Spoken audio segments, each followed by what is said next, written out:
مکہ مکرمہ میں غلاف کعبہ کی تبدیلی کا عمل جاری ہے۔ غلاف کعبہ کی تیاری میں 670 کلو گرام خالص ریشم اور سونے چاندی کے 150 کلو گرام دھاگا بھی استعمال کیا گیا ہے۔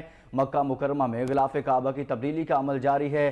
غلاف کعبہ کی تیاری میں 670 کلو گرام خالص ریشم اور سونے چاندی کے 150 کلو گرام دھاگا بھی استعمال کیا گیا ہے۔ غلاف کعبہ کو کسوہ بھی کہا جاتا ہے۔ کسوہ کی تیاری میں 670 کلو گرام خالص ریشم اور سونے چاندی کے 150 کلو گرام دھاگے کا استعمال کیا جاتا ہے۔